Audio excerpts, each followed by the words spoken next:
This is the story called The Gardens of Chlonastai. This is a story for sleep. It is not meant to challenge the mind or stir the heart. It does not ask questions nor demand conclusions. It simply is a slow, quiet unfolding, shaped by stillness and the long patience of stars. Set within the universe of Babylon 5, this story draws upon the lore of the Yolu, one of the oldest and most contemplative members of the League of Non-Aligned Worlds. It takes place far from conflict and away from the politics of space stations and galactic tensions. There are no battles here, no diplomacy, no secrets to unravel, only silence and a journey inward. You will follow a young Yolu named Tahlis'mar Veya, who, unable to sleep among her people, is sent to Chlonastai, a sacred moon known only to those who seek the kind of rest that cannot be found in dreams. Across 20 quiet chapters, you will walk slowly with her, through gardens that remember, pools that echo thought, forests that sing only when listened to. You will meet beings that do not speak, spaces that do not ask, and moments that unfold like breath. The story is told in a cadence designed to slow your heart. Its purpose is not to excite, but to accompany you gently toward rest, whether you reach the end or not. So find a comfortable place, let your body settle, and allow your thoughts to drift like starlight over still water. The journey begins. Chapter 1. Sleepless in the Harmony Pools. Tahlis'mar Veya could no longer find rest in the pools, the soft humming waters of the Harmony Basin, once a lullaby to her thoughts, now echoed back the chaos inside her. The crystalline domes above shimmered with refracted moonlight, casting long ribbons of blue and silver across the chamber's curved floor. She sat near the edge, robes drawn around her like a second skin, eyes half closed and heart unquiet. Neshtamora was a world devoted to stillness. The Yolu believed that rest was not an act, but a state, one cultivated, not achieved. Their lives unfolded with a deliberateness that younger races found alien. Speech offered only when necessary. Steps measured to match the tempo of breath. Time observed not in hours or cycles, but in the pace of thought. But Tahlis'mar's thoughts had begun to race. The others had noticed. The elders of her dwelling clan watched in quiet, offering no rebuke. That was not the Yolu way. Instead, when the signs grew too sharp to ignore, when she stirred before the dawn winds and wandered the echo groves at improper hours, they called her to the dome of restful inquiry. She entered the dome in silence, as tradition required. Its spire rose like a twisting petal, formed over centuries by wind and sand and gentle song. Inside waited 7 elders, each draped in robes of thought thread and star weave, their skin iridescent with long contemplation. They regarded her without judgment, only presence. The eldest among them, Relaxation, regarded her with softly lidded eyes. No words were spoken, none were needed. The message passed between them in the old way, beneath speech and above sound. You are unmoored. Tahlis'mar lowered her gaze. You must journey to Chlonastai. A slight pause, not hesitation, acknowledgement. She had heard of the place, a moon, half forgotten by most races, sacred to the Yolu, a place not of exile, but of healing. No one was sent there as punishment, only as preparation for return. She bowed slowly. Once. That was enough. The thought ship arrived 3 days later, though no one measured its coming. It did not land. It hovered just above the surface, its form crystalline and smooth, shaped like a suspended droplet of light. There was no sound of engines, no opening hatch. The ship breathed its acceptance of her as she stepped into its cradle, robes trailing in slow arcs behind her. She carried no luggage, only a single unetched memory crystal slotted into the folds of her robe. A blank vessel, awaiting the quiet truths of wherever she was going.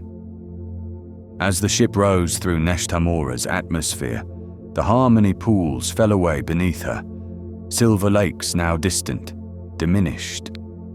She looked down only once. The waters no longer sang to her. The ship entered the dark between worlds. She sat beneath its dome, alone, surrounded by transparent walls that showed only slow stars and drifting dust. The vessel had no controls, no voice. It did not ask where she wished to go. It already knew. Tahlis'mar exhaled softly and settled into the rhythm of travel. For the first time in many cycles, she did not try to sleep.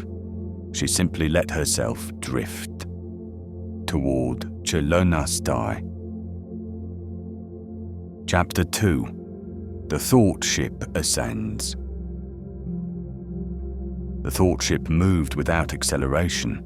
There was no lurching, no roar of departure. The world simply fell away behind it, as if space itself had exhaled. Tahlis'mar sat in a meditation hollow near the forward cradle, where a circle of low crystal benches opened to the vastness of space. She did not know the name of the vessel. Yolu ships were not named in the conventional sense. Instead, they were known by their resonance, which varied slightly depending on who listened. To her, this one sounded like the echo of a wind chime heard from beneath water. Gentle, incomplete, searching. It was a small vessel, meant not for transport of cargo or company, but of inner clarity. A single living space, a winding walkway, and several alcoves designed for silence. Its walls shimmered with slow pulses of bioluminescent energy, not bright enough to distract, but enough to prevent forgetting that time still passed. It was said that Yolu ships did not travel through space. They negotiated with it. Tahlis'mar felt this now as she moved through the ship's central spine. The air was thick with trace elements of memory mist, subtle stimulants that did not affect the body, but brought certain patterns of thought to the surface. The floors were slightly curved, subtly encouraging travelers to move in circular paths rather than straight lines, and thus never rushing toward a destination. She walked slowly, her hands clasped behind her back, observing the stars through the shifting glass. Each step matched the beat of her heart, or perhaps the rhythm of the ship. It was hard to tell where one ended and the other began. The stars outside did not streak. There was no blur of motion. Instead, each one seemed to slowly adjust its position as if politely making room for the vessel to pass. Yolu navigation was less about trajectory and more about consensus, moving in accordance with the balance of things. Eventually, she arrived at the memory alcove, a chamber designed for reflection. Here, the walls displayed faint glyphs, memories etched into resonance crystals left by previous travelers. They shimmered like dew caught in morning light. She touched one. It showed her a moment, a solitary Yolu standing on a mountain of cracked violet stone, staring upward at 3 moons in alignment. No words, no sound, just stillness. When she pulled her fingers away, the vision faded. Another crystal held the sound of breath, just breath, and an image of a hand letting go of something too small to see. A lesson, perhaps, or simply a mood. She sat. The ship continued on, and she felt the shape of its movement not through vibration but through changes in gravity so gentle they were more suggestion than force. When she closed her eyes, She imagined herself floating through a dream she hadn't yet dreamed, not weightless, but freed from direction. Time passed. The Yolu did not count time as others did, but by the slow turning of thought. In the quiet, her own thoughts began to soften at the edges. She no longer turned them over like jagged stones. She observed them, let them pass, like clouds across a slow sky. Eventually, the ship's internal resonance changed. The tonal hum shifted by a fraction, imperceptible to most, but clear to her now. They were nearing Chlonastai. The moon would not be visible yet. It was veiled by spatial mist and a soft diffraction field, tuned to respond only to Yolu vessels. To others, it appeared only as a massless echo, indistinct and unremarkable. That was intentional. Tahlis'mar stood and returned to the forward cradle. There, on the horizon of space, something began to appear, not with sharpness or suddenness, but with permission. A pale crescent, barely outlined in silver, glowing with a subtle inner light. No cities, no orbitals, just the gentle suggestion of landforms, softly sloping, and the thin blue shimmer of atmosphere, like a sigh held close to the surface. Chlonastai. The ship did not announce arrival. It simply slowed, slightly, and the resonance changed again. She had reached the edge of the moon's influence. The rest of the journey would be taken on foot. Chapter 3. Between Suns and Silence. The thought ship came to rest in high orbit, held aloft by Chlonastai's subtle gravitational harmonics. Yolu ships never truly landed here.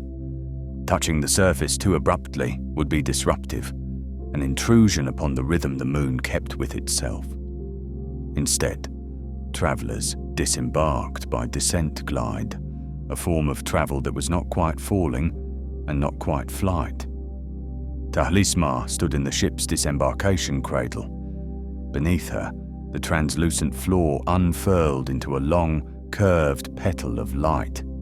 It reached downward, extending into the atmosphere of the moon like a silk thread laid across water. No sound accompanied it. No sensation of motion disturbed her balance. This was how the Yolu met sacred places, by surrender, not arrival. Below her, the moon revealed itself slowly. It was a place of twilight gradients and gentle contours, valleys filled with drifting particulate mist, stone formations shaped over aeons by whispering wind, towering pillars of translucent crystal, spaced irregularly like thought patterns in a quiet mind. There were no structures, nothing built. The moon grew in accordance with its mood and the thoughts of those who visited. As Tahlis'mar descended, the atmosphere embraced her with cool, dry air, tinged faintly with the scent of crushed minerals and ancient spores. She stepped off the lightway and onto a bed of lattice moss, firm but springy beneath her feet. It made no sound when walked upon. It was one of the oldest organisms known to the Yolu, existing not for function, but for presence. The ship behind her withdrew with quiet grace, folding itself upward into the sky. It would remain above, in orbit, in stillness, until she was ready to leave. If she ever chose to. She took her first steps toward the Grove of Echoes, the traditional place where all Yolu pilgrims to Chlonastai began. There were no signs, no paths, only an instinct or perhaps a resonance, guiding her toward a cluster of pale stone pillars rising like frozen music from the moss. As she walked, the light shifted gently. Chlonastai orbited Neshtamora at a slow, uneven pace, and its illumination waxed and waned like breath. Shadows lengthened, then shortened. Colors softened. It was never quite day, nor quite night. She passed a cluster of wind stalks. tall, slender plants that swayed without breeze. Their tips glowed faintly, tracing her movement, then dimming again once she had passed. Some said the windstalks remembered the shape of thoughts. Others believed they simply listened. It was here, in the quiet space between two sunrises, that she began to feel the moon's silence. Not the absence of sound, but the presence of quiet. A quiet that pressed gently at the edges of her thoughts, not asking her to let go, but inviting her to. A quiet that seemed to say, "You are not late, you are not early, you are only here, and here is enough." Her breathing slowed, not by effort, but by reflection. The grove of echoes came into view, 33 stone monoliths, each carved not by hand, but by time and mood and memory. Their surfaces were etched with impossibly fine lines, forming patterns too complex to follow, yet not chaotic. The patterns held meaning, but not in any spoken language. She stepped between them. As she did, the air shifted. A low hum began, not from the stones but from within her. The monoliths did not speak.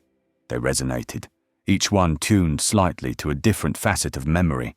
Joy, sorrow, guilt, longing, clarity. As she passed near one, she felt her thoughts drawn toward an old recollection, the sound of her mother's voice speaking in the dusk of her childhood. Near another, she remembered the moment she first felt herself out of harmony with the pools. But none of it hurt. The memories came as gentle tides, not crashing waves. And then, without prompting or signal, the humming faded. She had passed through. The grove did not hold anyone longer than they needed. She turned once to look back. The stones no longer pulsed. Their work was done, for now. Ahead, the terrain opened into a low valley filled with glowing particulate mist, like stardust caught in a sigh. Somewhere beyond it lay the caretaker, and the true stillness she had come to find. Chapter 4. The Arrival at Chlonastai. The mist in the valley did not obscure her vision. It softened it. Each step into the shallow basin was like stepping into a memory before it had fully formed. The air was filled with glittering particulates suspended in slow motion, catching the ambient light and holding it gently. Never too bright, never fully still. It clung to her robe in motes of pale gold and violet, as though the air itself wanted to remember her. Tahlis'mar paused at the edge of the valley, sensing the presence before she saw it. The Yolu often described the caretaker not as a person or being, but as a condition of arrival. One did not meet the caretaker. One simply found oneself accompanied. A shimmer passed through the mist. It moved without direction, a ripple through the air that stirred the fine crystal fog into spirals. Then slowly, the form took shape. Tall, slender, translucent, humanoid, but only in gesture. Its limbs moved with fluid elegance, their edges undefined, as if drawn from flowing ink. Where eyes might be, there were pools of soft blue light, not deep, but immeasurably calm. The being's surface refracted the air behind it in subtle warps, as though it were made of heat and memory. The caretaker stood in stillness. No greeting came, no bow, no formality, only presence. Tahlis'mar mirrored the stillness. She lowered her gaze, placed one hand over her heart, and let the moment be. Then, almost imperceptibly, the caretaker turned. Not a command, an invitation. They began walking, slowly, without path, without hurry, The valley gave way to low undulations of pale stone, smoothed by eons of wind. Lattice moss continued underfoot, its texture like worn silk beneath bare feet. The glow of the mist dimmed as they moved forward, replaced by the cool shimmer of bioluminescent flora, slow-blooming orbs that pulsed in sync with the surrounding quiet. They reached a rise where the ground opened into a shallow bowl of land. Here, dozens of gently curving structures rose from the earth, not built, but grown from crystal and mineral. They looked like the bones of ancient stars, woven together in perfect, natural arcs. Between them flowed shallow channels of water, lit from beneath by pulses of light that moved like breath. This was the first garden. There were no signs, no markings, just the overwhelming sense that this place existed only for those who had need of it.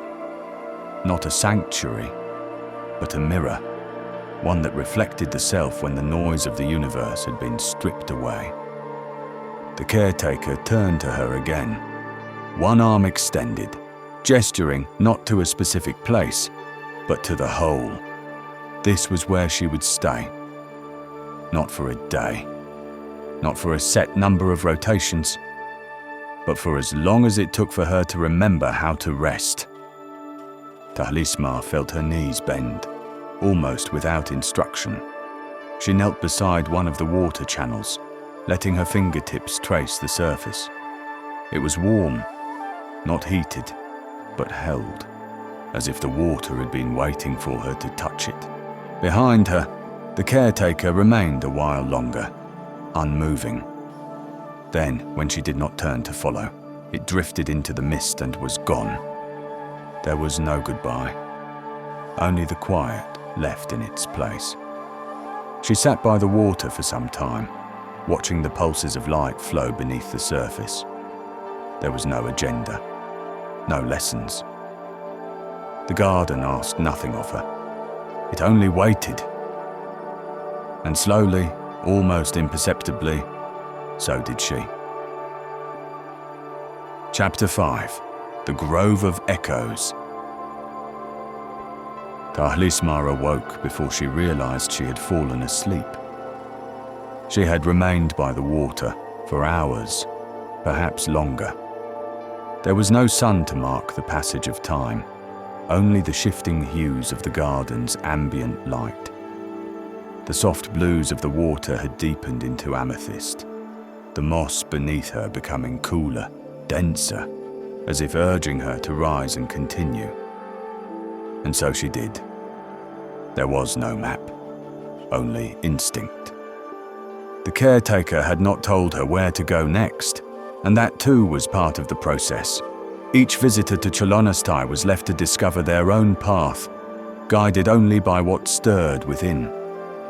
The slope beyond the water channel was lined with memory vines, tendrils of plant crystal that shimmered when brushed, releasing faint tones like distant chimes. As she passed, they lit with soft resonance, briefly echoing moments she barely remembered. The first time she spoke aloud as a child, the color of a forgotten sunset, the smell of polished stone in the lecture dome. They did not ask her to linger. They simply remembered for her. Beyond the vines, she saw them. Tall, irregular, gently twisting like reeds frozen in time. Dozens of pillars rising from a soft basin, each unique, each humming so faintly that it felt like standing within a whisper. She had arrived at the Grove of Echoes. Here, the wind moved in slow spirals, carrying with it a deep stillness that pressed softly at her skin. The pillars, none taller than 3 meters, were made of resonant stone, a rare mineral that did not reflect light so much as invite it inward. Their surfaces shimmered with etchings, not carved, but formed over centuries by thought. It was said that each pillar had grown in response to a single Yolu's moment of transformation. They did not mark graves or victories. They marked turnings, when one thought gave way to another, and the path changed without sound. She stepped between them. Each pillar seemed to awaken slightly as she passed, their surfaces pulsing with warmth as though remembering her, or perhaps remembering something about her that she had yet to realize. Near one, a memory stirred, uninvited, but gentle. Her first cycle away from home, seated in the upper chamber of the silent dome, listening to the ocean's tide song and thinking, for the first time, that perhaps she was not meant to be a contemplative after all. A thought quickly buried, but now uncovered like a fossil in soft clay. She turned to another pillar. This one resonated with grief, not her own, but ancestral, ancient, a faint echo of a time before the League, before the wars, when the Yolu had hidden in their own silence to survive. Each pillar was a teacher, not one of instruction, but of invitation. She moved slowly through the grove, her fingers grazing the stone. Some were warm, some cool. A few pulsed faintly in time with her breath. Others remained quiet, but their silence was not rejection. It was rest. The last pillar she approached was different. It was short, barely to her waist, and etched with a pattern of open spirals. As she neared, it did not hum. Instead, it began to absorb sound around her. The wind ceased. Her breath fell away. Even her heartbeat seemed to pause. And in that moment of utter stillness, she heard something deeper than sound. A voice, not a voice, threaded beneath consciousness.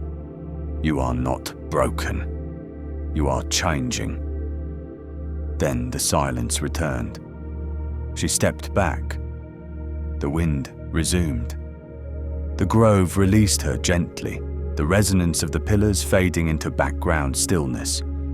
She looked once more behind her, at the patterns, the symmetry, the long, slow intent of it all.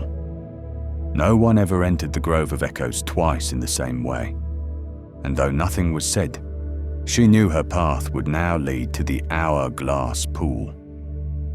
But not yet. She sat on a low stone bench near the grove's edge. The air smelled of warm minerals and the faint sweetness of drift pollen. She let her legs stretch forward, her head tilt back, and allowed herself to simply be. No progress, no destination. Just rest and the patient company of stone. Chapter 6. Meeting the Caretaker. The caretaker returned without ceremony. It did not walk exactly. It arrived as though it had always been there, and she was only now ready to notice. Tahlis'mar had remained seated near the Grove of Echoes for what felt like a full cycle, though she did not mark time that way anymore. The garden's rhythm had already begun to soften her internal clock, unwinding her thoughts from their tight, spiraled urgency into something slower, broader, more open. She sensed the presence before she saw it, first as a pressure shift in the air, then a faint warmth brushing the edge of her skin, like the heat of a thought approaching. When she turned, it was there. The being shimmered faintly against the moss and stone, a form not quite fixed. It stood taller than her by a head, its contours flowing like light seen through moving water, arms long and symmetrical, torso slightly translucent. No face, but 2 points of gentle blue illumination that could have been eyes, or not. Its surface reflected the garden around it in a subtle, breathing distortion, never still, never quite anchored. Tahlis'mar inclined her head, not as greeting, as acknowledgement. The caretaker mirrored her motion, then waited. It made no sound, no gesture, but she understood. It was time to move forward.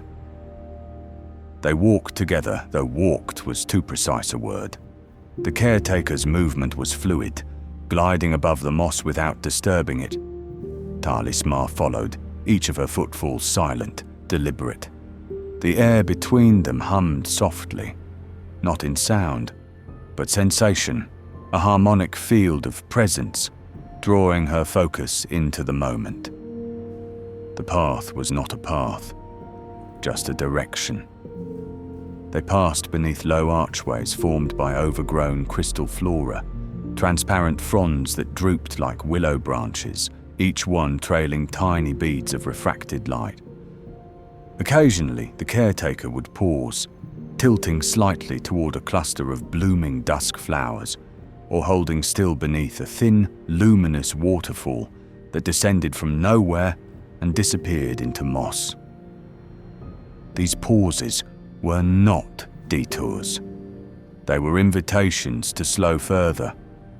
The silence between them deepened. It was not an empty silence. It was full of understanding. The kind of silence where no explanation was needed, because all that needed to be shared was already seen. The caretaker did not ask her questions. It did not push her to speak. Instead, it walked at her pace, neither leading nor following. It was with her. After some time, they reached a clearing. In its center stood a structure, not a building, but a form of shaped stillness. A wide, shallow dome of translucent mineral curved gently from the moss. Its surface shimmered like condensation on cold glass. Inside, the space was open, filled only with a soft ambient glow and a central feature, a wide, elliptical depression in the ground, filled with clear, slow-moving water. The hourglass pool. The caretaker stopped at the edge of the dome and turned to face her, not waiting for permission, simply offering solitude. Tahlis'mar stepped forward alone. The air within the dome was still, utterly still. Even her breath felt suspended. The pool's surface did not ripple. It moved, but not visibly. Its current was inward, not across. Every few moments, a soft pulse of light traveled across its depth, dim and rhythmic, like the turning of an unseen star. She knelt beside it. The water was perfectly clear, but as she gazed into it, faint images began to form, not sudden, not sharp, just impressions, fleeting and translucent, as if someone had whispered a memory into the surface and it had chosen, just for a moment, to remember. She saw herself, younger, laughing in the upper spires of Neshtamora during a violet monsoon. The light, the rain, the thrill of wind. Gone again.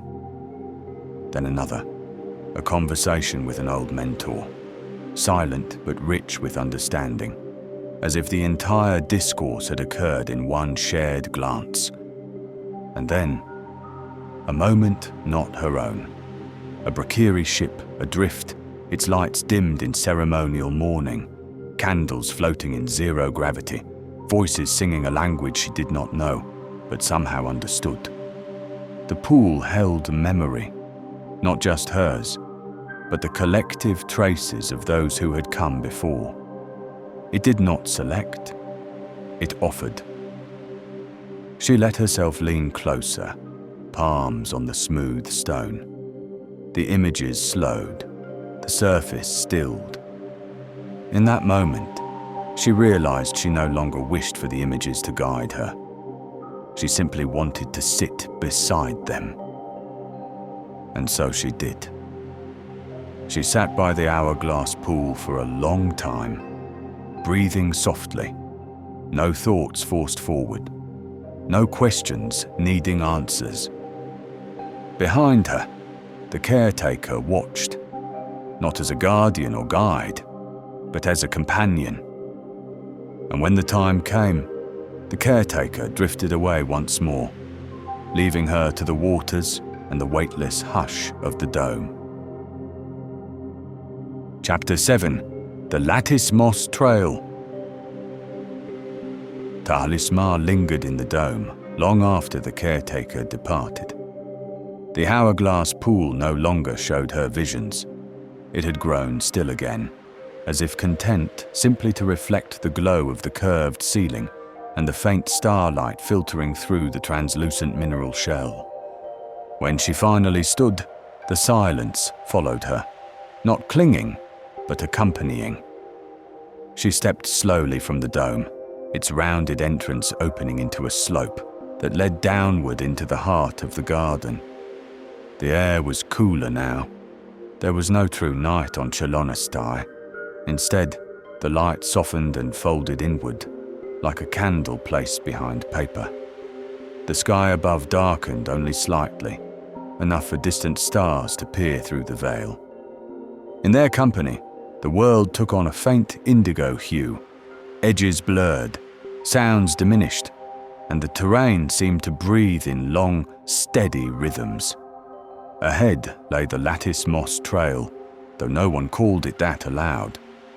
It was not a trail, not in the strict sense. It wound and bent and paused at uneven intervals, sometimes folding back upon itself, sometimes vanishing under shallow ridges before emerging again between silverleaf ferns or beneath slow-falling tendrils of crystal ivy.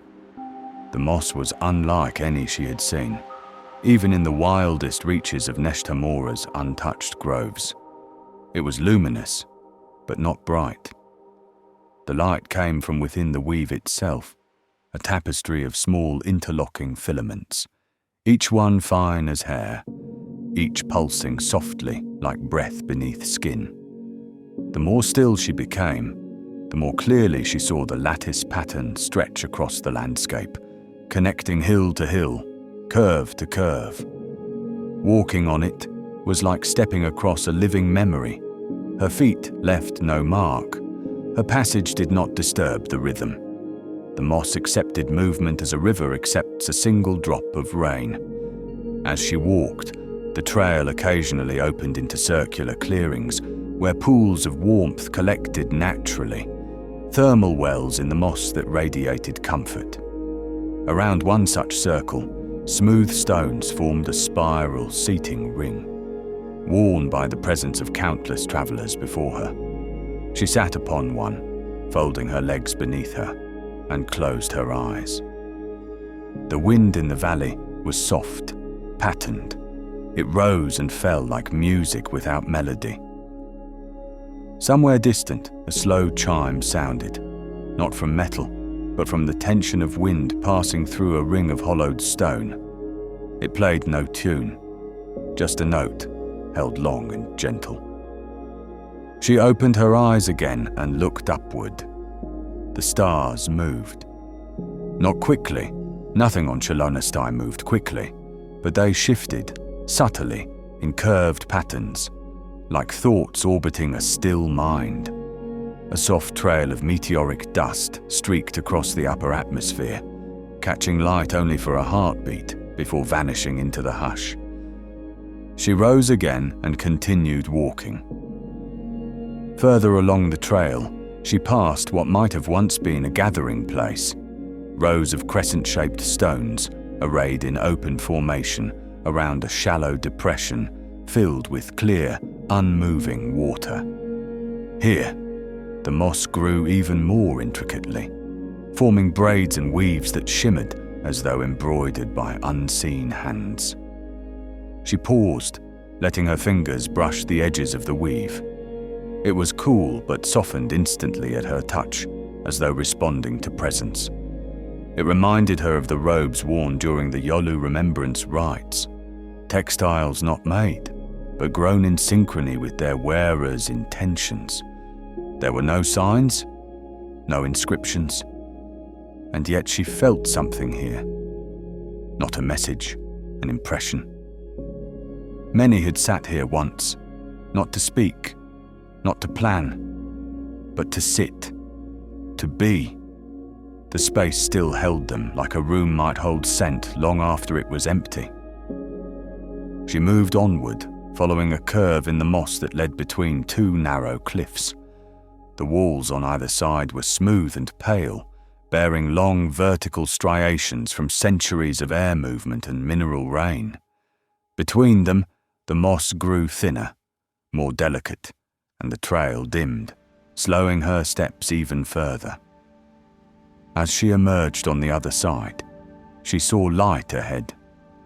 The trail ended, not abruptly, but gently, fading into a soft plateau ringed with low crystal trees, their translucent limbs catching the starlight in silent prisms. In the center of the clearing was a single low platform, formed from fused sandglass and mineral stone. Upon it rested a bowl. Within the bowl, clear water. Still, waiting? Tahlis'mar approached and looked down. Her reflection met her gaze. For the first time in many cycles, her face looked still, not from discipline, but from within. She dipped her hands into the bowl and touched the water to her forehead. It was cool, clean, scentless. It carried no memory but her own. Then she sat beside it, drawing her robes around her, and leaned back against the moss. Her breath deepened, her thoughts unfurled.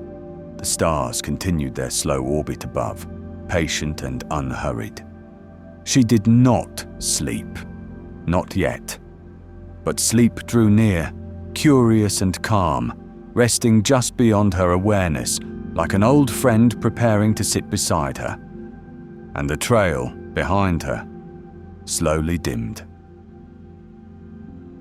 Chapter 8. The Hourglass Pool.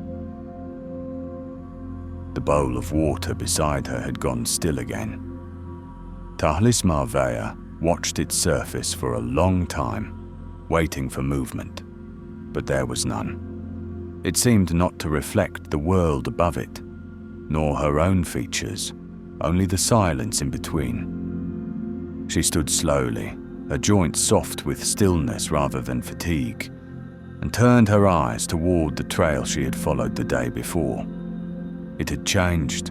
The moss had dimmed in color, now faint blue and silver rather than green, as though preparing to rest itself. Ahead, where the trail had once led upward into the ridges of lattice hills, a new path curved downward instead, lower than before toward the root valley at the center of Chlonastai. This was not a surprise. On this moon, the land moved according to intention. Not to the will of the traveler, but to their readiness. She began walking again. The path narrowed, wrapping gently along the side of a basin whose center shimmered with subtle light. Here, gravity itself seemed softened. Her steps grew lighter, slower. The air cooled further. It held the scent of crystal dust and a faint mineral sweetness, like wet stone after distant rain. The walls of the basin began to curve inward, not tightly, but protectively, like the hollow of a cupped hand. And at the very center, resting within a wide depression carved into layered stone, was the hourglass pool. From above, it looked like a great eye in slumber. She descended a ramp woven with fine moss lattice, the ground beneath her flexing just enough to welcome her passage. The pool was perfectly elliptical, its rim shaped with precise care by time and perhaps by thought. There was no clear inlet, no bubbling source. The water simply was. It did not ripple, it did not reflect. And yet, it moved. She stepped closer and felt the faint pull of it, an inward current that shifted imperceptibly below the surface, slow and consistent, like the turning of distant stars. The water flowed from one end of the pool to the other, then returned, but not along the surface. It moved in depth, in layers, alternating between descent and ascent, like breath drawn into the lungs and exhaled again in stillness. She knelt beside the pool, her robe pooling around her ankles like mist caught on stone. There were no voices here, no memory glyphs, nothing asked of her. and so she looked into the water. At first, only darkness. Not ominous, just unlit. Then, slowly, shapes began to form. Not sharp images, but soft patterns, as though memory had chosen to move underwater, and only part of it had surfaced. She saw her own hand, younger, held within another's, her mother's, perhaps, or her mentor's. She could not tell. It did not matter. She saw a petal falling from a crystal blossom tree, not in sorrow, but in completion. She saw a corridor aboard a spacefaring vessel, dim, distant. Babylon 5, perhaps. A silhouette stood at the far end, neither coming nor going. None of it lingered. The pool gave and retracted, shared and withdrew, in time with her breath. The visions were not dreams, not hallucinations. They were not always hers. They were echoes. Not stored in the pool, brought forward by presence. Her presence. She leaned forward slightly and placed one hand flat on the stone beside the water. It was warm. The warmth climbed slowly up her arm, into her shoulder, then her spine. Not physical warmth, awareness, the sense of being deeply observed and profoundly safe. This pool had seen more Yolu than any other place in the galaxy. It had watched over their stillness. It had whispered to their minds, not in words, but in rest. Not every visitor found visions. Some saw only dark water. Some saw nothing at all, and yet each left lighter than they arrived. She did not feel lighter. Not yet. But the heaviness had become something different. Not burden, gravity. Something to settle into, not escape. The hourglass pool shimmered slightly. A new image surfaced.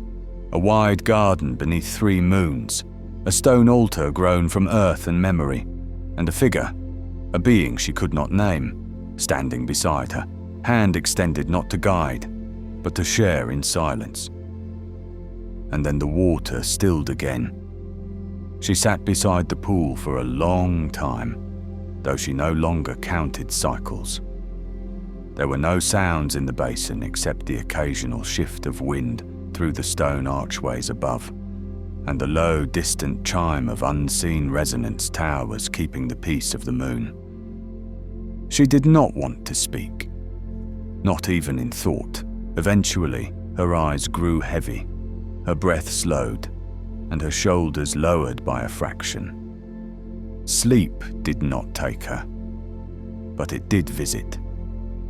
She curled her legs beneath her robe, leaned her back against the gentle curvature of a carved rest stone beside the pool, and let herself do nothing. Not wait, not dream, just be. And the pool behind her continued its slow, rhythmic flow. Not forward, not backward, just endlessly inward. Chapter 9. Songs from the Windglass. She woke to music, not of instruments, nor of voice, but something older, gentler, the kind of music made by air passing through hollow stone, the kind that arises not from design, but from presence. Tahlis'mar opened her eyes slowly and remained still, as though any sudden movement might disturb the quiet that had settled across the basin. The hourglass pool beside her had gone dark again, not with shadow, but with a fullness, as though its work had reached completion, for now. She did not need to touch it again. Its silence was answer enough. Above, the curved walls of the basin had begun to hum, not loudly, not insistently. The tones drifted and curved like invisible ribbons, rising with one gust of air, then falling with the next, as though the very stone had learned to breathe in harmony with the sky.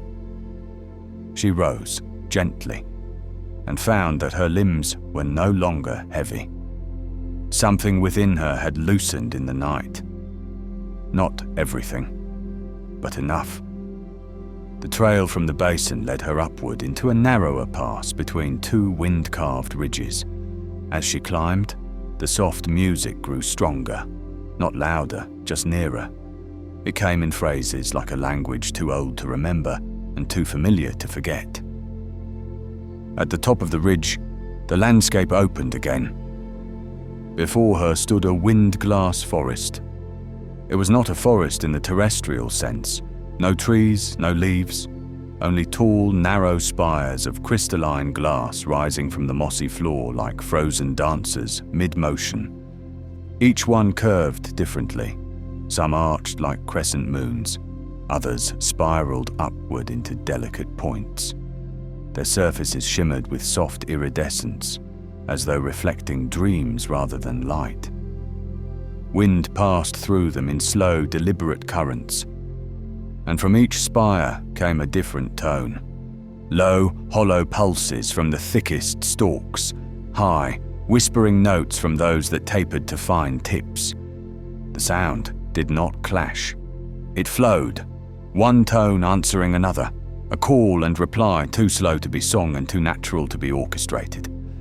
Tahlis'mar stepped between the columns, careful not to touch them. The glass responded even to her closeness, resonating faintly with her passing.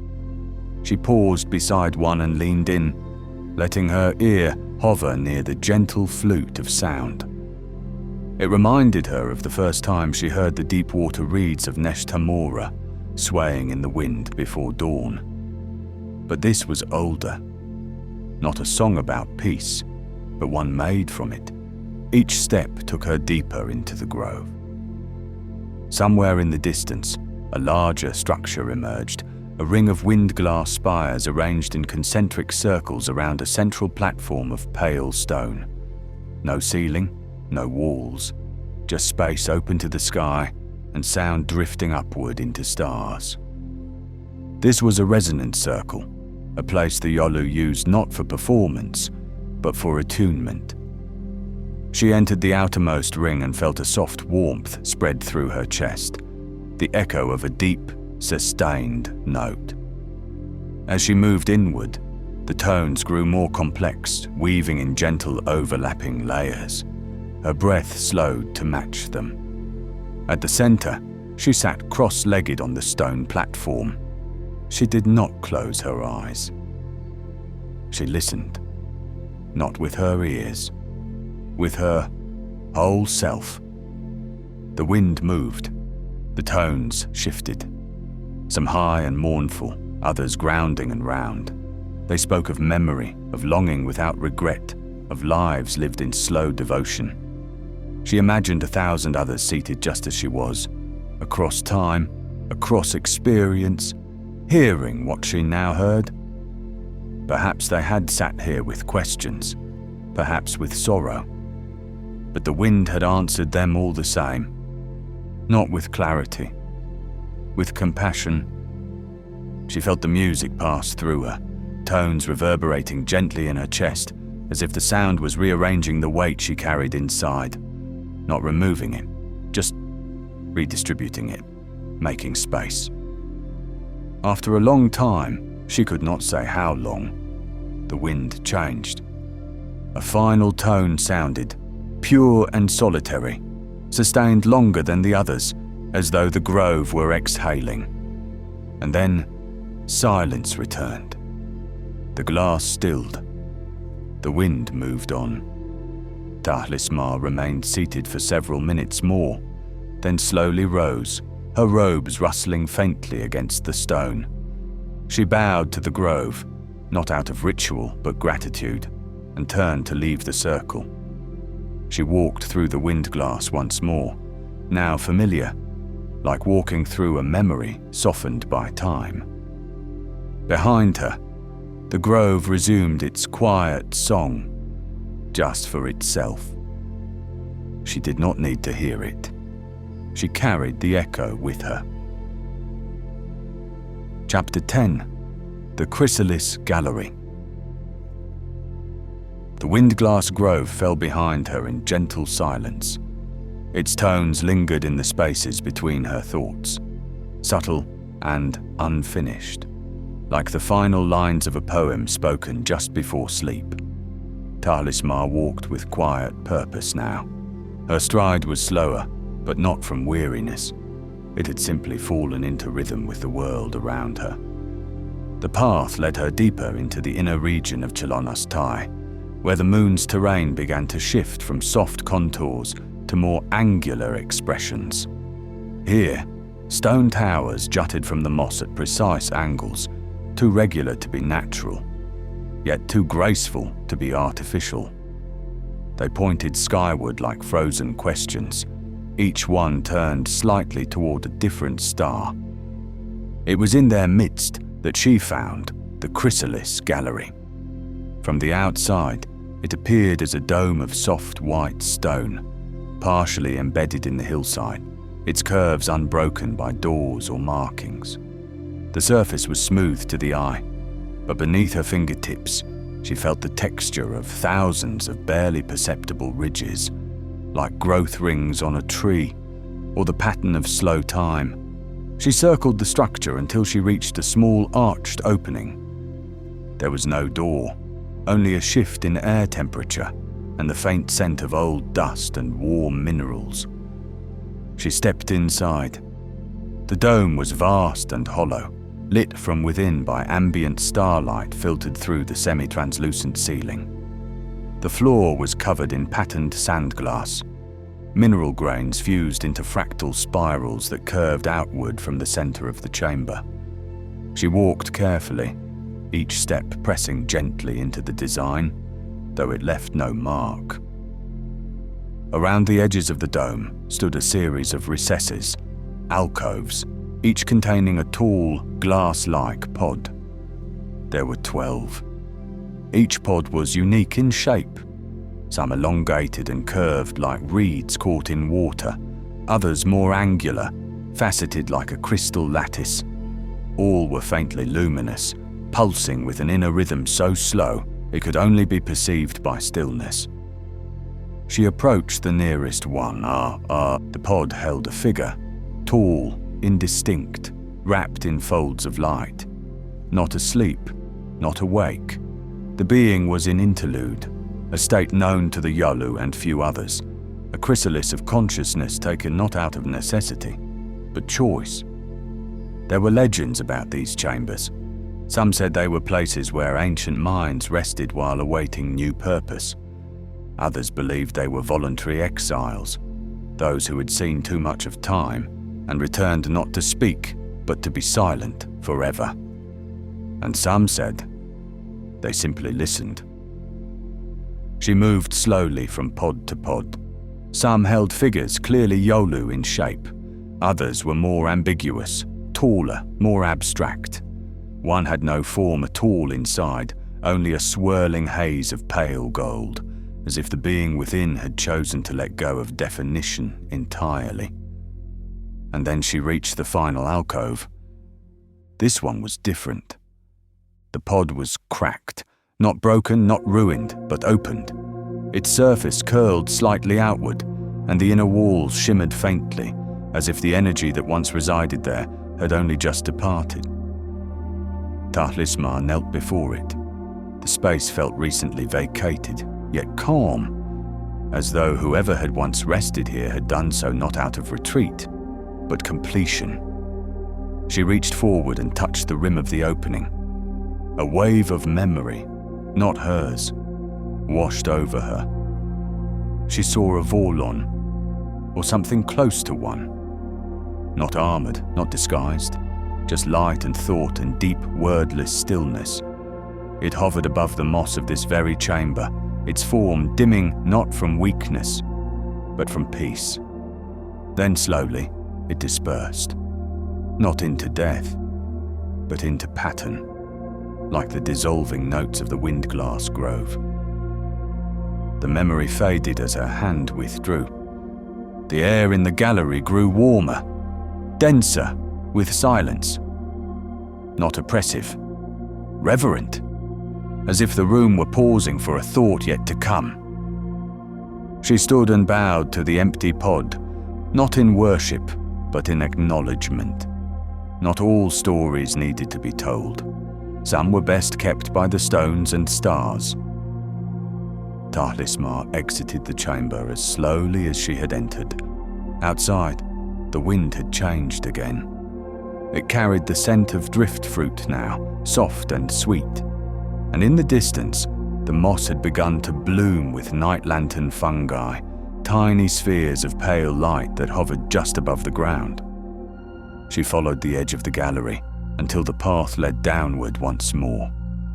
The sky above had darkened, revealing more stars than she had seen in many cycles. They seemed closer here, their light more deliberate. She looked up, letting the starlight rest against her skin. And for the first time since leaving Neshtamora, she felt rested. Not finished, but rested. Chapter 11. Slow Meals of Light. By the time she reached the lower basin, Tahlis'mar could feel the light itself slowing. It was a phenomenon not often spoken of outside Yolu worlds, but deeply understood among her kind, that on certain sacred moons, light seemed to take its time. It did not vanish when night approached. It settled, like warm mist on still water, filling the folds of the land with gentle radiance before gradually fading into the soft glow of the stones and moss. And here, in the shallow curve of the lower garden, the light gathered most delicately. She arrived at a natural hollow, rimmed by curved rock shelves and low-growing crystal reeds. The space had no walls, no roof, only a ring of translucent mineral arching overhead, like the ribs of a great, long-sleeping creature. At the center sat a broad, shallow bowl atop a stone pedestal. Around it, 5 smaller bowls lay in a perfect spiral, each one faintly illuminated from within. Tahlis'mar recognized the setting. It was a place for slow meals. Yolu culture regarded eating not only as nourishment, but as meditation. On Chlonastai, this was practiced in its most refined form. One did not prepare food. One invited it, encouraged the native offerings of the moon to present themselves when the body and spirit were ready to receive. The bowls were empty when she arrived. She did not call out. She did not summon. She simply sat. Her legs folded beneath her, arms resting softly in her lap, back upright, eyes half-lidded, not in trance, but in expectancy. Not of food, but of stillness. Time passed, or did not. Then, like morning dew coalescing from fog, the first bowl began to glow. A soft film gathered at the bottom, translucent and pale green, shifting gently as if stirred by unseen wind. It thickened slowly, becoming a soft gel the color of moss in shade. Tahlis'mar dipped 2 fingers into it and lifted a portion to her lips. The flavor was faint but dimensional. Mineral and distant sweetness, something like rain on stone. As she swallowed, warmth unfurled in her chest, not heat but resonance. It traveled inward, not downward. She waited. The second bowl glimmered next. Inside, thin slices of root fruit appeared, spirals of silver and gold, cool to the touch, but radiating a slow vibrational hum when lifted. Each bite dissolved gently, releasing not taste but texture. She closed her eyes as one piece melted on her tongue, and a memory surfaced. A low humming tone from the windglass grove, felt in her throat before it was ever heard. This was not food for strength. It was nourishment for slowing down. The third bowl offered something more substantial. Slender coils of driftroot vine, lightly dusted with salt from the breath lakes at the moon's far pole. She did not know how she knew that. The flavor told her. Each vine unfurled as she touched it, extending slightly, like it recognized the hand that reached for it. She ate slowly, one strand at a time, letting the body adjust its rhythm to match. She paused, breathing, waiting. The fourth bowl did not fill right away. Instead, the caretaker arrived. It stepped into the clearing without sound, its tall, translucent form almost indistinguishable from the arching mineral structure behind it. Its surface shimmered faintly, not in greeting, but in recognition. It approached the central bowl and touched its rim with both hands. Light poured from its fingertips, not bright, but soft, like the first color of dawn. The bowl filled with something that could not quite be seen. Tiny particles suspended in air, flickering like dust in a sunbeam. They drifted upward in a slow spiral, rising above the bowl and surrounding Tahlis'mar like a mist of warmth and memory. She breathed them in, not through lungs, through presence. And something inside her softened again, another knot undone, another sharp edge rounded. The caretaker stepped back.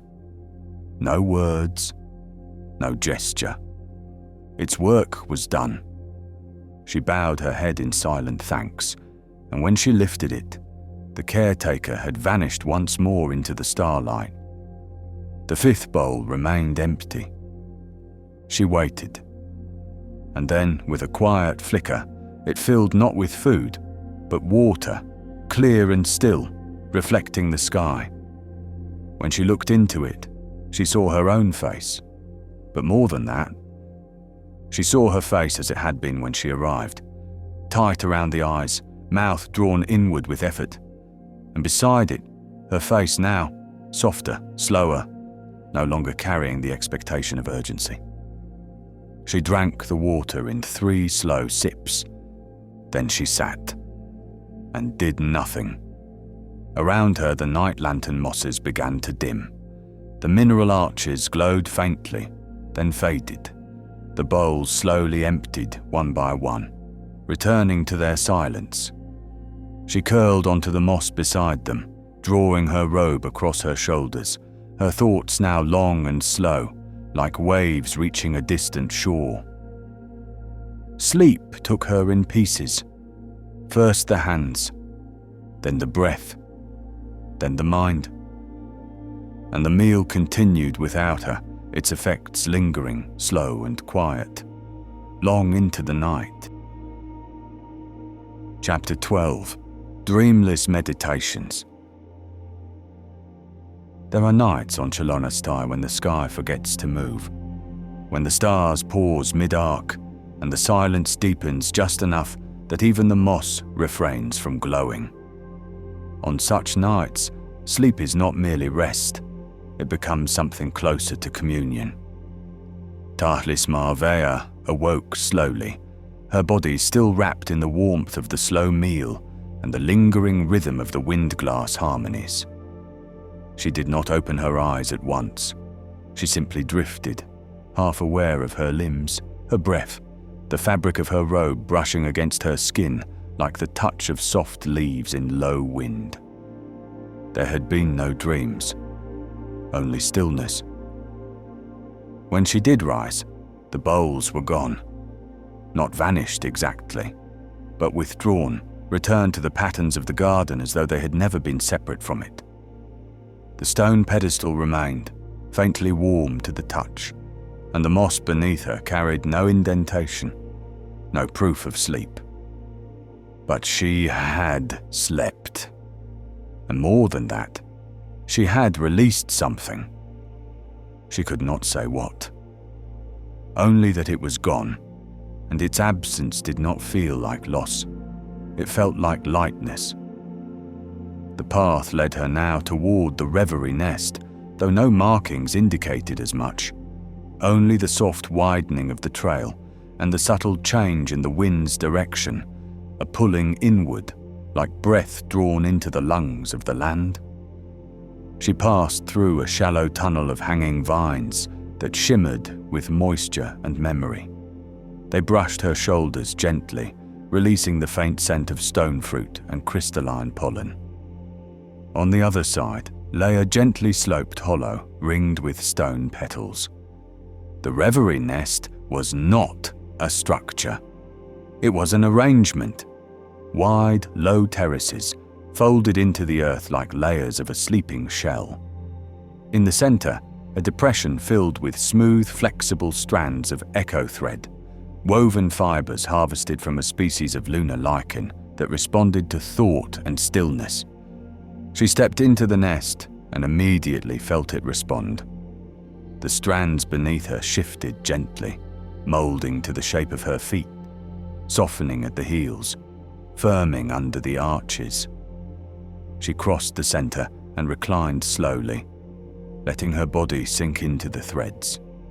As her weight settled, the entire nest pulsed once, barely perceptible, like a single heartbeat echoing into the ground. Then it was still again. Her breathing slowed. The nest did not hold her. It joined her.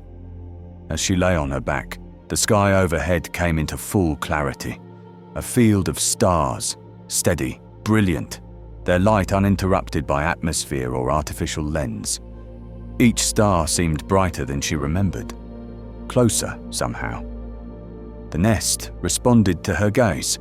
Faint tones emerged from the threads beneath her body, notes that were not played, but breathed. They matched the rhythm of her inhalation, her exhalation, and slowly began to guide it. One breath in, a tone just above silence.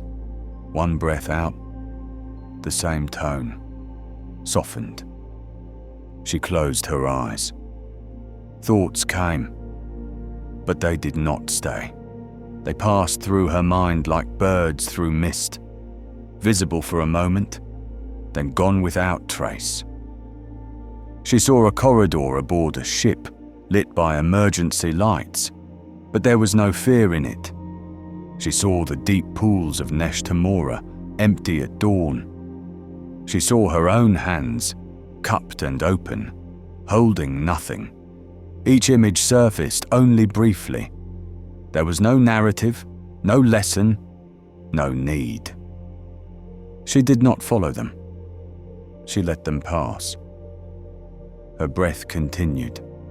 The nest's tones deepened, now just below the edge of hearing.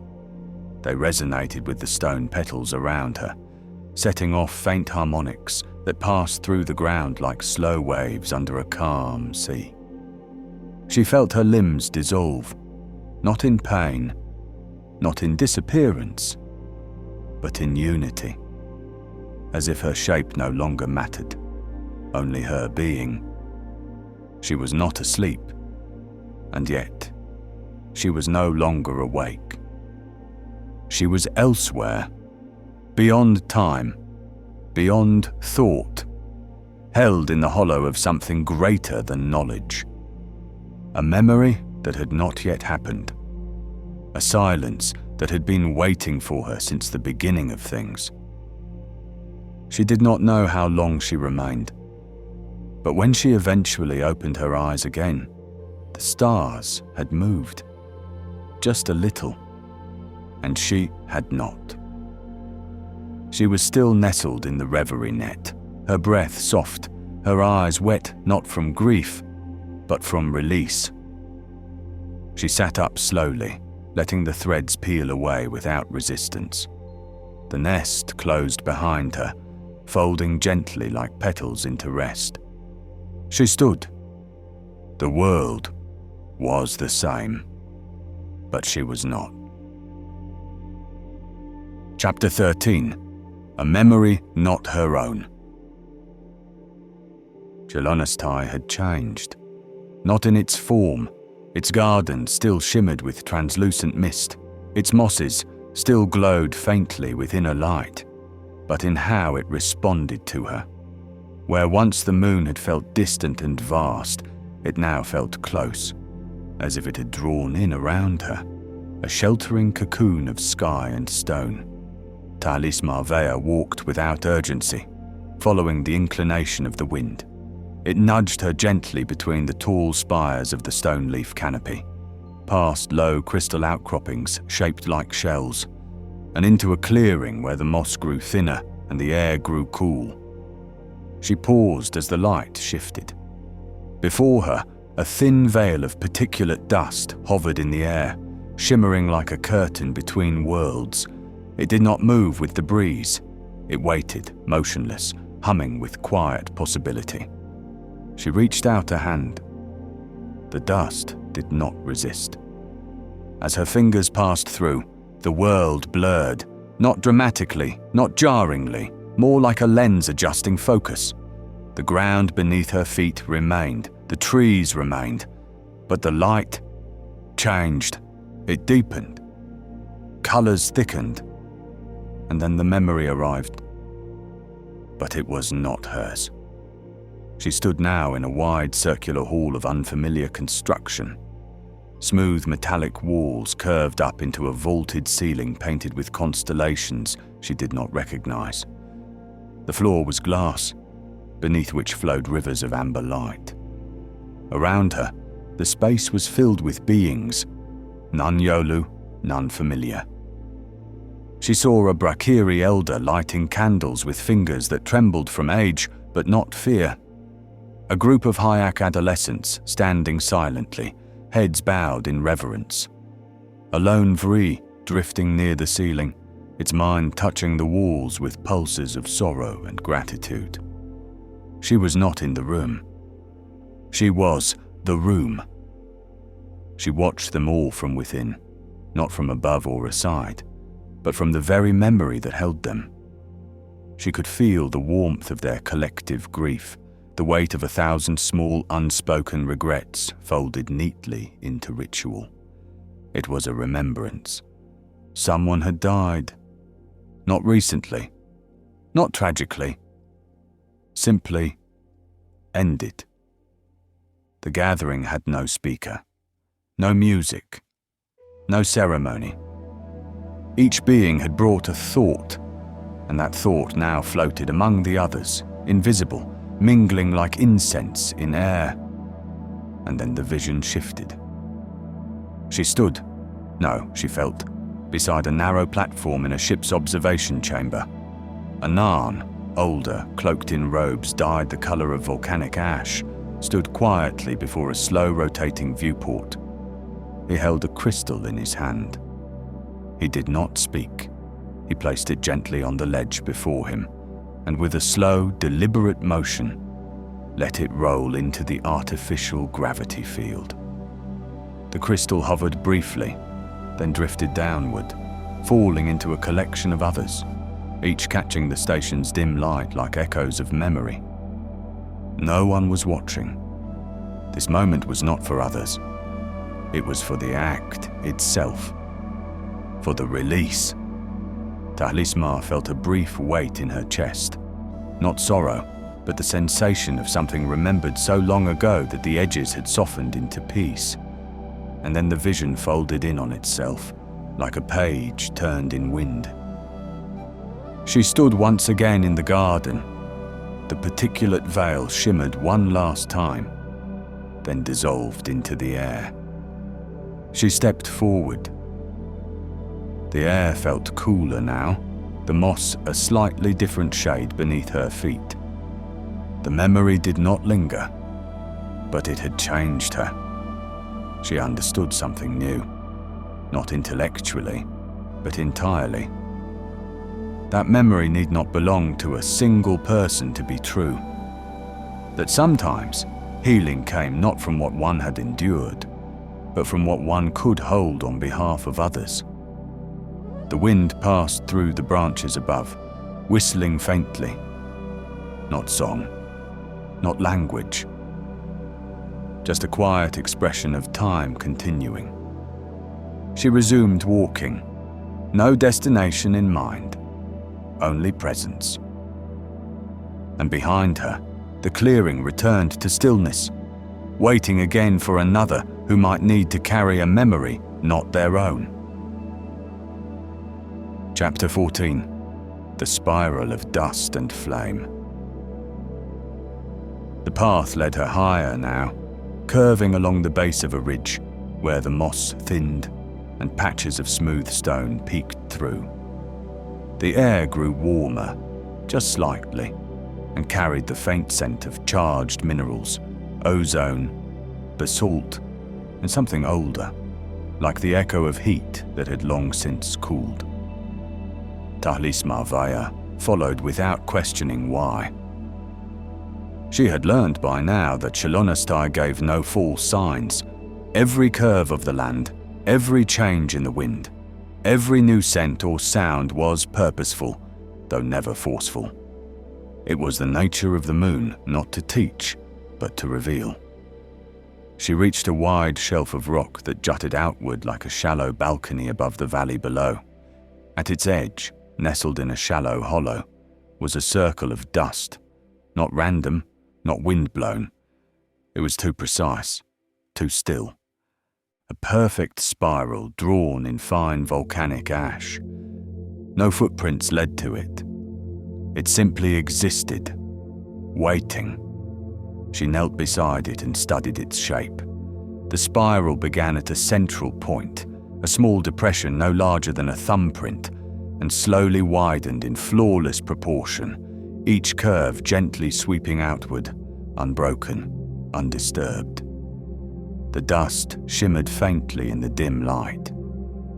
She reached out to touch it, and the moment her fingers approached the outer edge, the air shifted.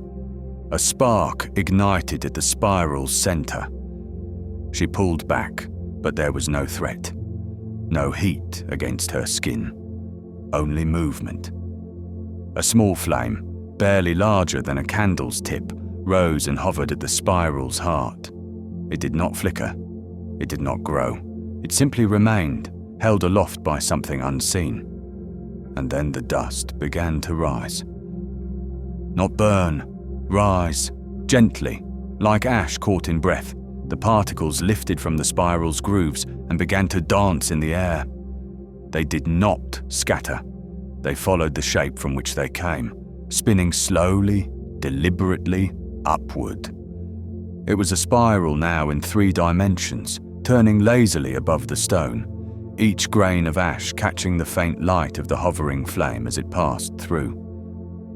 She watched, and it watched her. She felt it then, not a presence like the caretaker or the memory veil, but a pattern, a living geometry that existed only in that moment. It resonated in her bones, low and steady, like a thought not yet formed. She understood without words. This spiral had been made from grief. Not sorrow, not pain, but grief. The slow, sacred recognition of change. The flame was not destruction. It was acknowledgement. Not all transformation came with peace. Some came with heat, with motion, with fire so quiet it burned only in memory. She sat, cross-legged, beside the spiral's edge and closed her eyes. Her breath matched the spiral's turn. In, outside. In, outside. She let the images come. They surfaced, unbidden but welcome. The moment she left Nesh Tamora. The first time she questioned her own path. The silence in her teacher's voice when she failed to harmonize with the pools. A single hand on her shoulder the night she decided to leave. No words exchanged, just shared presence. These were not wounds. They were moments that moved her. And now, here in this spiral of dust and flame, they turned with her. The fire hovered a while longer, then began to dim, its light folding inward, returning to the center. The ash slowly settled, each grain returning to the spiral's grooves as if pulled by memory alone. When all was still again, Tahlis'mar stood. The spiral remained, untouched, complete. She bowed her head, not to the fire nor the spiral, but to the turning within herself. The wind shifted again, softer now. She stepped away from the shelf and followed a new path that opened ahead of her, moss-covered once more, cool to the touch. Behind her, the spiral waited. It would remain for the next traveller in need of remembering that fire too can be gentle. Chapter 15. Lanterns in the cold. Night had deepened. Not with darkness, Chlonastai never descended into full night, but with quiet. The light across the moss fields dimmed to the colour of glacier water. The air had a faint chill now, not sharp but bracing, like the breath before a thought fully forms. Tahlis'mar Veya walked beneath low stone arches carved not by hands, but by centuries of wind and time. They bent just enough to form tunnels of comfort, shelters without walls. In the distance, soft pulses of light began to rise from the earth. Not fire, not stars. Lanterns. She had heard of this, though it was rarely spoken. It was not a ritual passed through instruction, but one discovered by those whose rest had grown long enough to wonder what to offer back to the stillness that had held them. The lantern grove appeared gradually, a wide flat plain lined with low grass and pale moss, its surface broken only by small clusters of shallow wells, each filled with glowing seed glass and mineral threads. Some of these wells flickered faintly. Others shimmered in a steady, patient rhythm. Around the grove stood a scattering of tall, slender, Yolu-shaped stones, memorials not to the dead, but to those who had once carried burdens here and chosen to let them go. At the center of the grove was a circular platform, low and wide, ringed with radiant crystal filaments swaying in a wind too soft to feel. There, a shallow bowl waited. Tahlis'mar stepped into the circle. The bowl was filled with still water and a collection of translucent spheres no larger than river stones. Each sphere contained a fragment of light, some dim and amber, others cool and silver blue. She reached down and selected one. The moment her fingers touched its surface, the cold arrived. Not externally. Inside. A deep stillness. A clarity. The kind of cold that exists only in memory, when the body remembers a moment of isolation, of quiet, of standing alone beneath an endless sky. And with the cold came the memory. She saw herself, not as she was now, but long before. Sitting beneath the harmony pools on a day when the air had been too still and her thoughts had felt foreign inside her own body. She remembered thinking, I am not like the others. I do not know how to rest the way they do. She had never told anyone. She had carried it quietly, respectfully, until now. She held the sphere to her chest, let the memory pass through her fingers, and walked to the edge of the grove. There, stone cradles lined the perimeter, open platforms built to catch the wind. She placed the sphere in one of them. At first, it did nothing. Then, slowly, it began to rise. Not vertically, not suddenly, but gently, in a slow spiral, as if the air itself had waited all this time for it to be released. The sphere drifted upward, casting soft light on her face, then on the moss, then into the sky. She watched until it was gone. It did not burst. It did not fade. It simply became part of the stars. All around her, other spheres began to rise. She had not seen the others place them. Some must have been here for days or years or lifetimes. But now, In the stillness, they rose one by one, forming a drifting procession of lights ascending into the night. Each one a release, a thank you, a small letting go. She stood there, watching, not moving, not needing to. The cold was gone now. Not warmth, but balance had taken its place.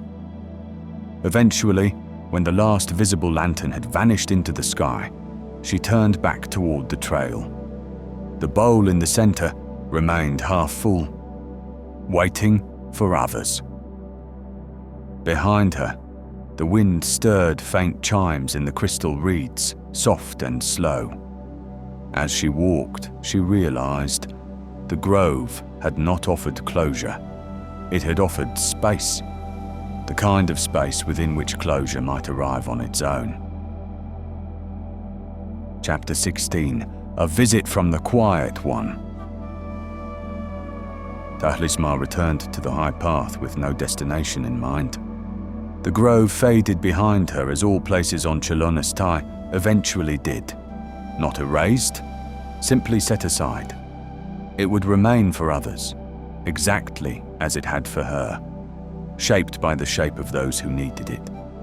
The trail narrowed as it rose, wrapping the contours of a crescent-shaped ridge. The moss here was denser, tinted with soft purples and ivory, and woven so thick that it felt like walking across breath held in velvet. There was a bend in the path, a hollow just beyond the crest, where the air dipped cooler again. The wind slowed. Even the chimes in the distance seemed to pause. And that is where she saw them. A figure already seated upon the moss. They did not move, did not speak, did not acknowledge her. Not out of disregard, but out of knowing. They wore a simple robe, woven of pale cloth with no mark or symbol. Their head was bowed slightly forward, and their hands were cupped together, resting in their lap. A faint shimmer of crystal dew dotted the curve of their shoulder, as if they had been sitting there for a very long time. Tahlis'mar stopped. There was no surprise, only recognition. The Quiet One had come. She had heard of such encounters before, though never spoken aloud, only transmitted from elder to seeker through the hush of the harmony pools. A being, not Yolu, not entirely of matter, who appeared to those nearing the still center of the moon's intention. Some said it was the last guest of Chlonastai, who had chosen not to leave.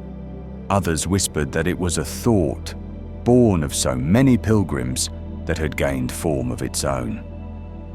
No one knew, and the Quiet One never spoke. Tahlis'mar lowered herself to the moss. They sat, not side by side, but near, one breath apart. The silence was different here, not the silence of empty air or absence. This was active silence, a silence that listened. That leaned forward gently, as if to say, "You may speak if you need to, or not. I will still hear you." She did not speak. But thoughts came. She thought of how she had once feared her own restless mind, how she had wondered if her inability to sleep meant she had failed some sacred Yolu tradition. She thought of the places she had traveled since arriving on Chlonastai, the textures she had touched, the echoes she had held. She thought of the memory that had not been hers, and the grief spiral, and the lantern that had carried her coldness into the stars. And in this silence, each thought settled like ash on still water. The Quiet One shifted slightly. Not toward her, just with her. A breath, perhaps, or a gesture invisible to the eye but heard by the heart. Tahlis'mar did not ask who they were. She did not try to understand them. She simply remained. The moment stretched long and round, like a stone smoothed over by tides. Eventually, she closed her eyes. Her thoughts slowed until they no longer pressed at the edges of her awareness. They simply existed, like fog that no longer needed to explain itself. And when she opened her eyes again, the quiet one was gone. No departure, no change in the air. Only the gentle weight of where they had been. The moss where they had sat was undisturbed, but she felt them still. Not behind her, not above. Within, she rose slowly, hands steady, breath soft. She did not turn around. The path ahead had opened, new, gently descending, lined with pale lantern moss and low arches of shell glass. She took her first step forward, then another, no longer wondering where she was going, only listening for what would greet her next. Chapter 17, A Day Without Footsteps. The trail opened onto a broad terrace, flat, wide, ringed with high ridge lines that curved gently around it like arms folding in sleep. Tahlis'mar Veya paused at the edge, uncertain at first if she was meant to continue walking. The moss here was pale, nearly white, and shimmered under the starlight like fine mist settled on stone. There were no markings, no structures, no signs of invitation. And then she realized this place was not meant for walking. It was meant for stillness. She stepped forward once, twice, and then stopped. The wind here was softer than anywhere she had yet known on Chlonastai, so light it could barely be felt, only perceived through the subtlest changes in temperature along the skin. Even sound hesitated in this space. Her footsteps had made no mark. Her breath made no echo. She remained standing for several long moments. Then, in the center of the terrace, she sat.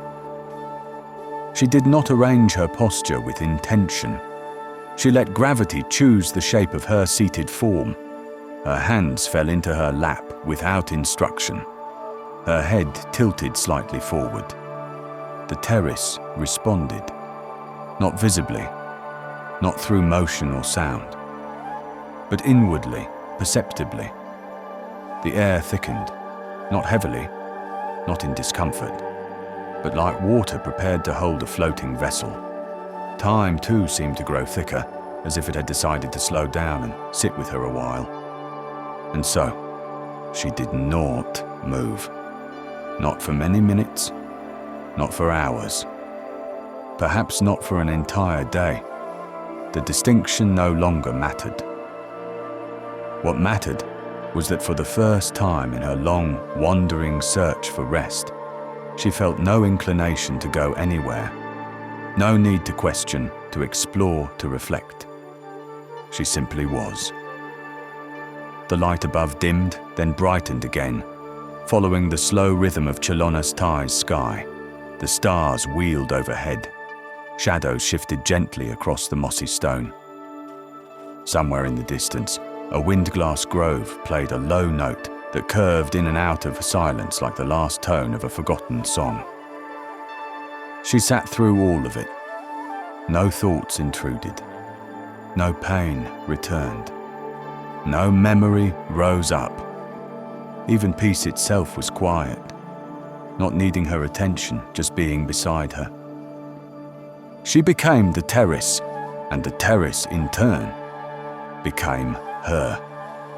When she finally stirred, it was not from desire or discomfort. It was from readiness.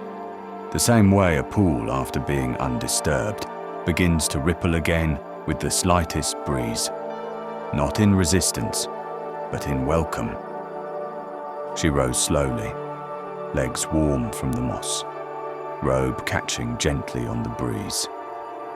There were no impressions left behind, no footprint, no indentation. The terrace had not been changed by her presence, but she had been changed by it. A quiet nod to the stillness, her only farewell, and she stepped beyond the edge.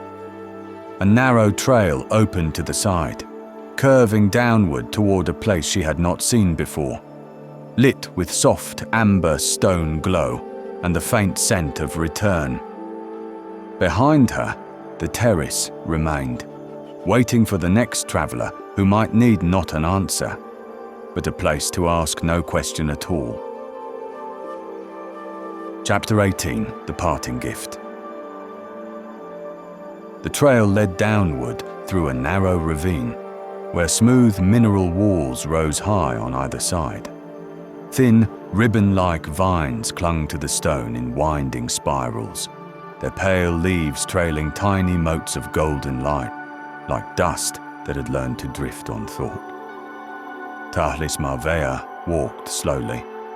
There was no urgency, no expectation. Her footsteps fell without intention, her breath no longer guided by thought, but by rhythm, a rhythm she had come to recognize not as hers, but as the moon's. The ravine widened gradually into a shallow cove of polished stone. The moss here was soft but darkened, its color deep green with hints of silver, less luminous than the rest of Chlonastai, as though designed to embrace dusk. At the center of the cove stood a structure, small, simple.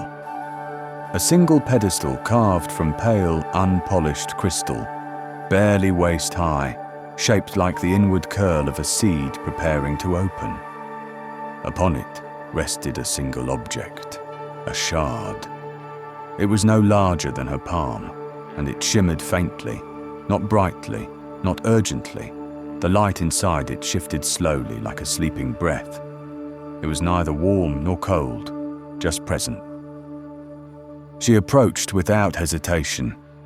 There were no signs, no inscriptions, no ritual markings, but she understood immediately.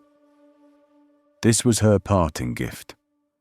Every visitor who reached the far end of the inner paths received one. The moon never explained what it was. It did not assign purpose. The shard was not a token, not a prize. It was not earned. It was simply offered. She lifted it gently with both hands. The crystal was impossibly smooth, as though it had never been touched by tool or weather. Inside, faint patterns of color pulsed, amber, silver, dusk blue, shifting and rearranging with the rhythm of her breath. Then she felt it. The shard was not inert. It was attuned. To her, it held no memories, but it understood them. Not with knowledge, but with resonance. She closed her eyes, and for a brief moment, she felt the entirety of her time on Chlonastai pass through her, not as sequence, but as song. The gardens, the caretaker, the grove of echoes, the slow meals, the lanterns rising, the day without movement. All of it reflected back to her now in subtle pulses through the shard. Not replayed, acknowledged. She placed the shard against her chest, just over her heart. It rested there with gentle gravity. The pedestal before her hummed softly. A goodbye, a blessing, or both. She stood in stillness for a time longer, letting the shard anchor to her. There was no weight to it, but she felt it would never leave her, even if one day she left it behind. It was a companion of stillness now, a quiet reminder of how it felt to slow down enough that the stars could catch up. Then she turned from the cove. The trail beyond had shifted again, no longer leading deeper into the moon, but winding gently upward toward the far sky. Above the ravine, the stars were beginning to brighten, their arc a little faster now, as if the sky itself had resumed its movement once her stillness had completed. The moon did not say farewell. It did not need to. The shard in her hand pulsed once more softly, and she walked on. Chapter 19. Return to the stars. The path was smoother now, its edges rounded by moss and thyme. It led upward along the slope of a tall ridge, curving in long, deliberate switchbacks. Tahlis'mar Veya walked without pause, each step landing lightly, her gait unhurried, her breath calm and deep. The shard rested in the palm of her left hand, the way a stone settles into a riverbed, completely at home. Every so often, it pulsed gently, as if remembering. The stars above had gathered closer, or perhaps it was she who had moved nearer to them. The sky no longer felt distant. It felt near, like a dome held in quiet conversation with the ground. When she crested the final rise, the landscape opened. There was the thought ship, hovering where it had first left her, suspended in place just above the moss-covered platform of the moon's high cradle. Its crystalline surface glowed with recognition, a warm tone humming through the clearing, not as summons, but as welcome. It had been waiting. She did not approach it immediately. Instead, she paused at the edge of the ridge and looked down one final time. Chlonastai stretched below her, soft valleys, faint pools of light, curved groves of memory, windglass spires glowing faintly in the distance.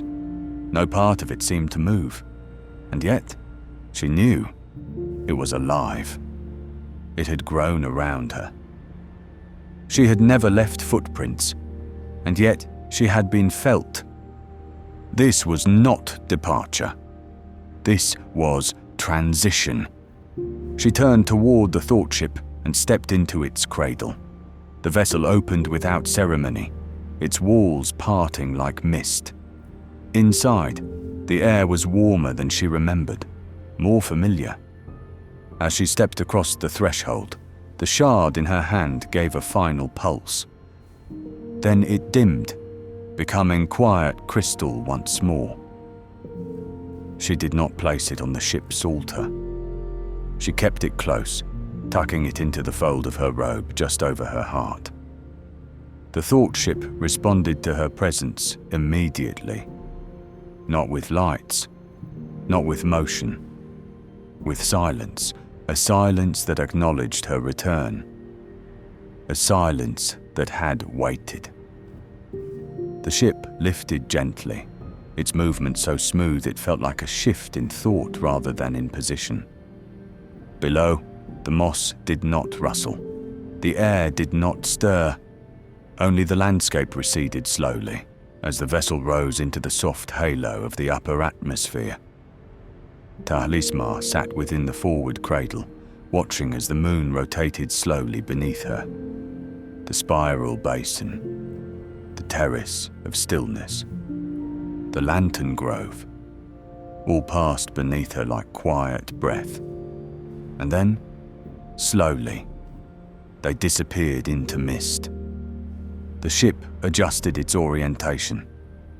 Stars realigned themselves in her view, and with a single slow exhale, the vessel turned outward, toward home. She did not know how long the journey would take. Time no longer held shape in the same way. She closed her eyes, not to sleep, but to carry forward.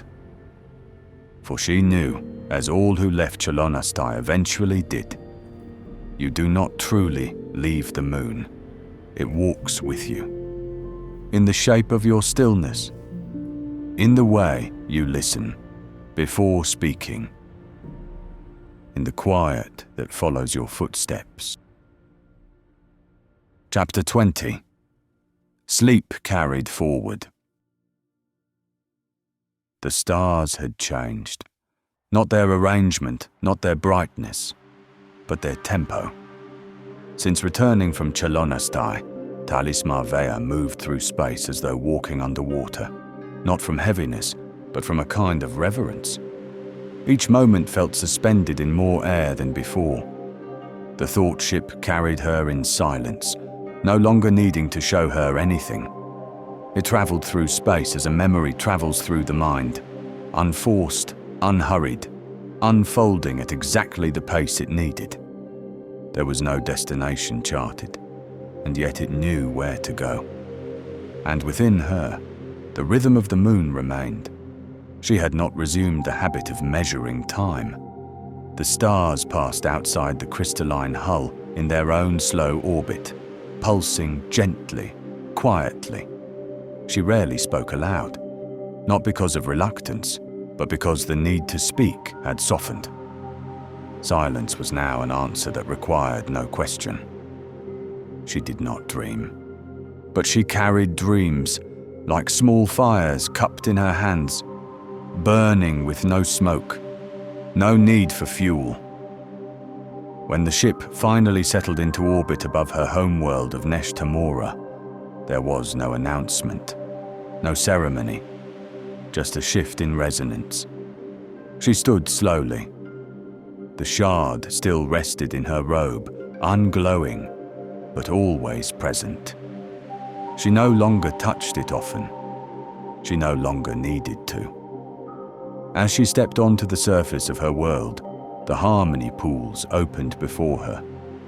She remembered their song, and to her quiet surprise, the pools now responded to her with a different tone, a deeper one, not welcoming her back, but recognizing that she had changed. She walked among her people again. They asked her no questions. They offered no praise. They simply waited for her to choose when to speak. When she did, it was in stillness. She told no story. She recounted no visions. She sat with them beside the pools and was quiet.